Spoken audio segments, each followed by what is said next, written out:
Right now, we're going to welcome our next live guest. We've got Kevin Jenkins, Director of Technology, joining us from Metafora, talking a little bit about information security. And Kevin, thank you for being here today. And let's dig right into it. Keeping your information safe is #1 priority for a lot of these companies, right? Absolutely, and thanks for having me on. Nice to meet you.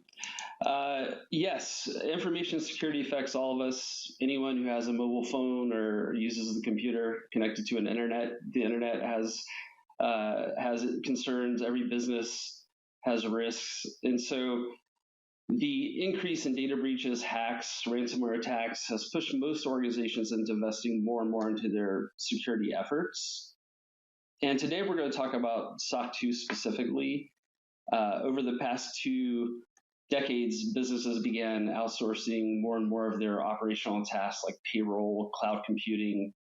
The AICPA created this security framework called SOC 2 about 10 years ago, 2010, to evaluate any given vendor's security posture through a formal auditing process.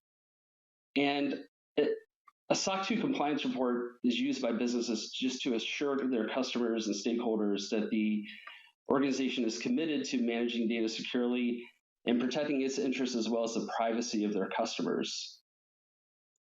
So to get a report is really the end result of an official audit carried out by a CPA. And there is some flexibility in how you design your report and your control for your company. And there are 5 trust service principles, and those are security, privacy, confidentiality, processing integrity, and availability. And Kevin, we're looking at SOC 2. One of the things that happens is there are different types of reports. Can you tell us the difference between a SOC 2 Type 1 versus SOC 2 Type 2 report? Yeah, to make things a little more interesting, there are 2 types.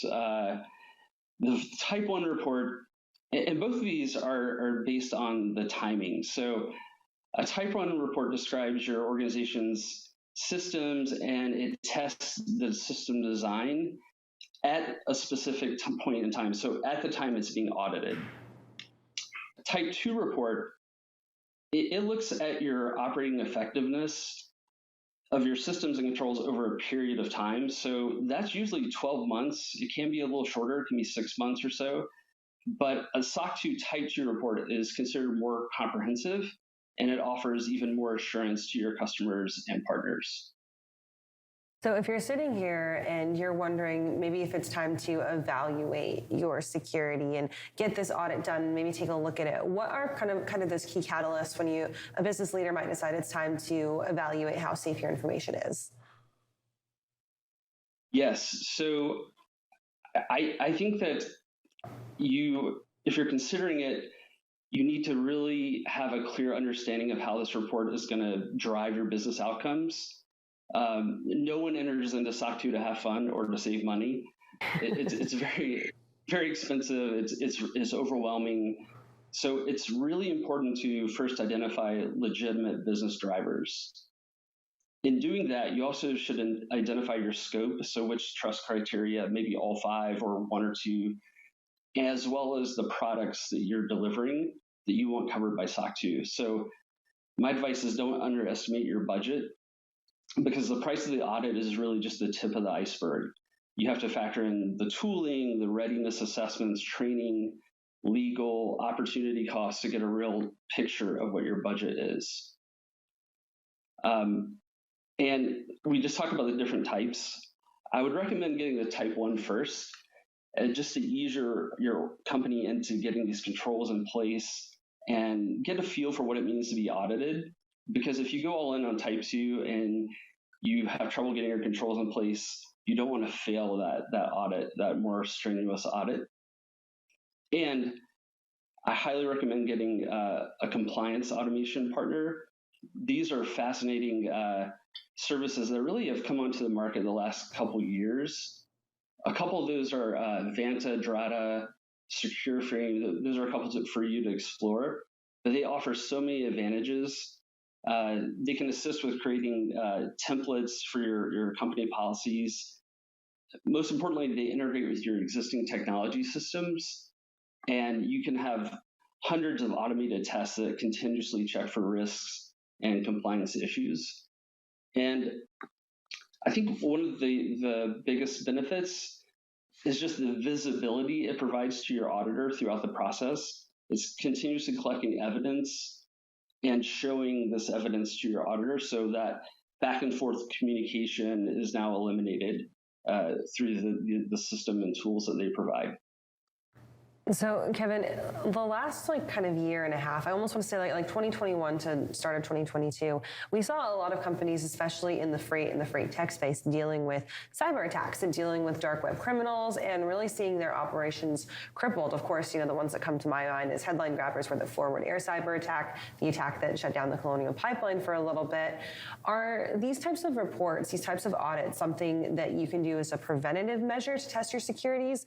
And then on the other side of that, do they have value as kind of a post-mortem for a company after a cyber attack has happened? Yes. So these reports, these controls they put in place are thorough, and they certainly help. Nothing's guaranteed. Criminals never sleep, and they're very clever. But following these controls puts you in a much better position. There has been a stigma with attacks over the years where companies try to hide attacks. And I feel like we'll be in a better place once we can learn from each other as we go forward. And there have been efforts to provide more transparency to attacks so that we can understand and learn from them.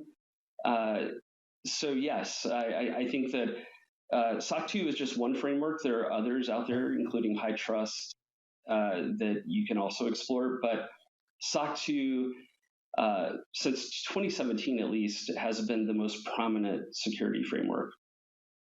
And Kevin, as you mentioned earlier, this is definitely quite the investment. Is there a company size that you would recommend this for? It doesn't sound like it's really for smaller operations, or is this applicable to them as well?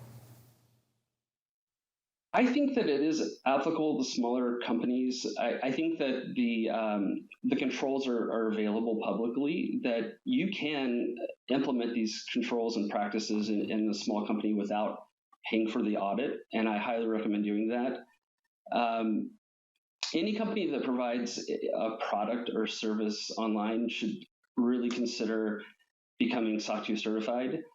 And as you choose your own vendors, ask about their trust, their security frameworks, to get an idea of what they're doing before you enter into an agreement.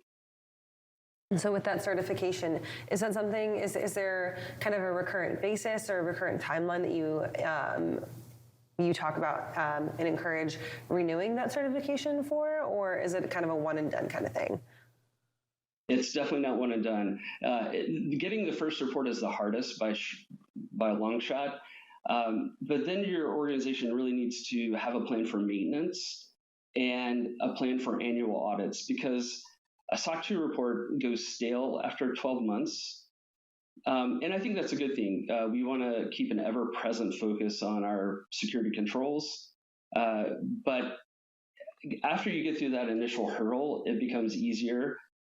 But there's a constant focus on security and your practices and controls that you have in place. And Kevin, would this be something that could also help promote business activity, just kind of show us, hey, we take our data and our security very seriously? Yes, it's definitely a competitive advantage to promote your security frameworks that you have implemented. I think it's a consideration for any consumer that's looking at a product or service. All right, Kevin, well, thank you so much for coming on to talk to us a little bit about this today. Obviously, you work with Metafora. If folks want to reach out to you directly to get maybe a little bit more information about SOC 2 and the process, where can they go to do that? Yeah, they can reach us at Metafora, our blog, .metafora.net. You can reach out to me, Jenkins, at metafora.net. I'm happy to talk about our experience and all the things that we learned throughout the past 2 years. Awesome, Kevin. Thanks so much for joining us this morning. We look forward to hearing from you again. Thank you. Thanks for having me. All right, we're going to go ahead and take a quick break, and we'll be right back with more FreightWaves Now.